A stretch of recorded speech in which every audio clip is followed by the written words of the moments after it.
Good morning dear student, कैसे हैं आप सब। Today our topic for class 7 and class 7th में हमारा अभी लेसन नंबर 8 चल रहा है और लेसन नंबर 8 को कंटिन्यू करते हुए हमारा जो आज का टॉपिक है वो है विंड, स्टॉर्म एंड साइक्लोन।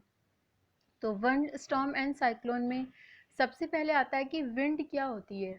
अब जैसे कि आप सभी जानते हैं कि हमारे एनवायरनमेंट में एयर प्रेजेंट है ना।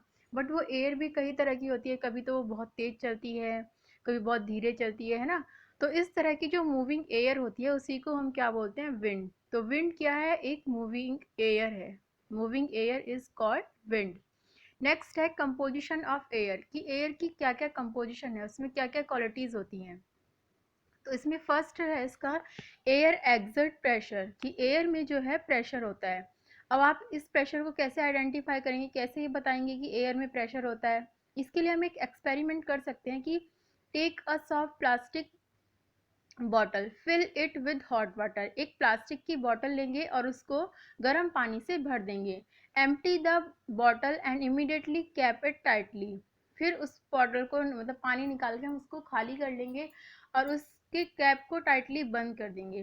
Place the water under running water, फिर उसको रनिंग वाटर के नीचे ले आएंगे। And you can see the shape of the bottle. और अगर तुम उसकी शेप देखोगे, क्या तुम्हें उसमें कुछ चेंजेस दिखाई देगा? यस, क्योंकि the shape of the water change due to the pressure of the air, क्योंकि जो एयर, तो क्या होगा कि जो वाटर की शेप है वो चेंज हो जाएगी, क्योंकि एयर ने क्या डाला है, उस पर प्रेशर डाला है। तो ये चीज़ हमें बताती है कि एयर में प्रेशर होता है। इसी तरह से टीन है।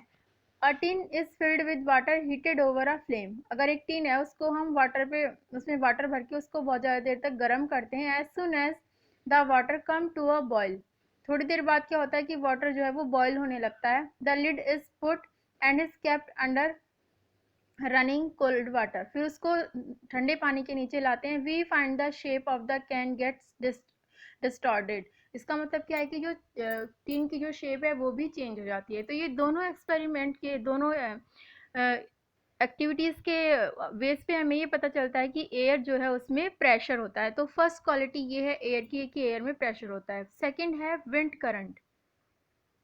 विंड क्या है, the natural motion of air due to a current in a particular direction is called wind current. मतलब जब एयर क्या है, एक सीधी डायरेक्शन में चलती है, किसी एक पर्टिकुलर डायरेक्शन में चलती है पूरे प्रेशर के द्वारा, तो उस प्रेशर को हम क्या बोलते हैं, एयर करंट। या फिर डायरेक्शन में जो प्रेशर लगता है वो होता है उसका air wind current.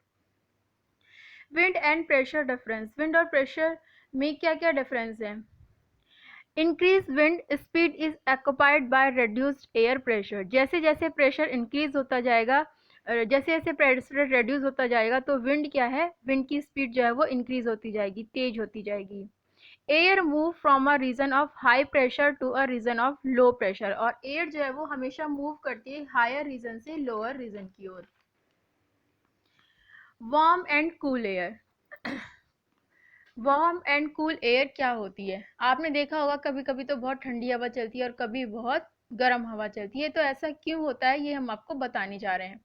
On heating air expand and rises up, जैसे जैसे गर्मी बढ़ती जाती है तो एयर क्या है, ऊपर की ओर बढ़ती जाती है। Since is expand it's take up more space, और उसको ज्यादा ज्यादा स्पेस चाहिए होता है। And therefore become lighter in weight, और वो वेट में कैसी होती जाती है, हल्की होती जाती है।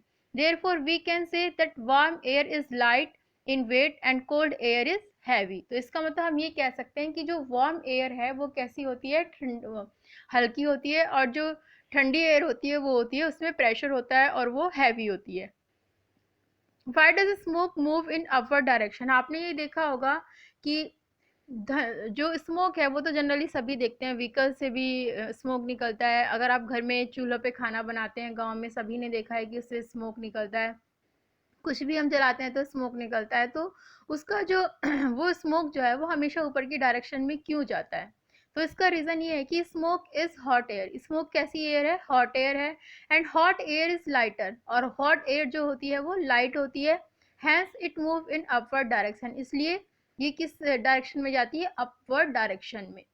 तो यही कारण है कि जो स्मोक है वो हमेशा अपवर्ड डायरेक्शन में जाता है।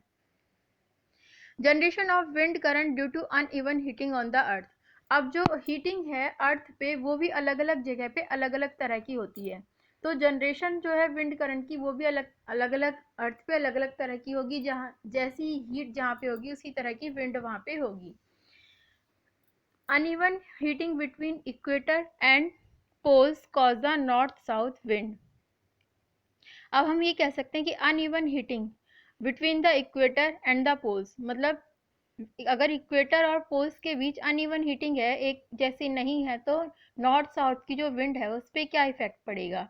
We know that the earth is divided into circular line called latitude. हम ये जानते हैं कि जो हमारी जो अर्थ है वो छोटे छोटे लाइंस में डिवाइड है, सर्कुलर लाइंस में, और उन लाइंस को हम बोलते हैं latitude. That specify the north south position of a place on the globe, जो हमें बताती है कि कौन सी नॉर्थ डायरेक्शन है एंड कौन सी साउथ डायरेक्शन है। The equator is latitude, equator कैसा होता है, latitude that is perpendicular to the axis of the earth rotation, और वो हमेशा किसके परपेंडिकुलर होता है, अर्थ के रोटेशन के। The region that are close to the equator receive maximum sunlight on the earth, इसीलिए क्या है कि अगर वो इक्वेटर के पास है इसीलिए वो क्या करती है, सबसे ज़्यादा सनलाइट हमारी अर्थ को मिलती है, क्योंकि हमारी जो अर्थ है वो किसके पास है, इक्वेटर के पास है। Air in this region is generally warm, और ऐसे रीजन में जो एयर होती है वो जनरली कैसी होती है, वार्म होती है। The warm air therefore rises above and the colder, और जो वार्म एयर है वो क्या होती है, जल्दी ऊपर उठ जाती है, and cold air from the latitude around the equator move in that place, और जो कोल्ड एयर है वो वहीं पे उसी लैटिट्यूड पे इक्वेटर के पास चारों ओर घूमती रहती है। तो ये जो थी ये था कि अनइवन हीटिंग होने के कारण अर्थ पे क्या इफेक्ट पड़ता है, या मतलब एयर पे, अर्थ की जो एयर है उस पर क्या इफेक्ट पड़ता है। इसी में नेक्स्ट टॉपिक है uneven heating of land and water, कि अनइवन हीटिंग अगर लैंड और वाटर की है तो क्या होगा। In summer near the equator the land warm, summers में क्या होता है, इक्वेटर के जो पास की लैंड है वो वार्म अप हो जाती है बहुत जल्दी, and most of the time is temperature of the land is higher, इसीलिए क्या होता है कि गर्मियों के दिनों में जो टेम्परेचर है वो बहुत ज़्यादा होता है, and that of water in the ocean. The air over the land gets heated and rises, इसीलिए क्या होता है कि जो एयर है लैंड पे वो भी कैसी हो जाती है, गर्म हो जाती है, क्योंकि टेम्परेचर बहुत ज़्यादा बढ़ जाता है। This cause the wind to flow from the ocean toward the land, इसका ये कारण है कि जो उस टाइम विंड है वो फ्लो करती है ओशियन से लैंड की ओर। दीज आर मानसून विंड, और उसको हम बोलते हैं monsoon wind. The wind from the ocean carry water and bring rain, इस तरह की जो विंड होती है उसमें क्या होता है, वाटर होता है जिसके द्वारा रेन होती है। It is a part of water cycle, और ये एक पार्ट है वाटर साइकिल का।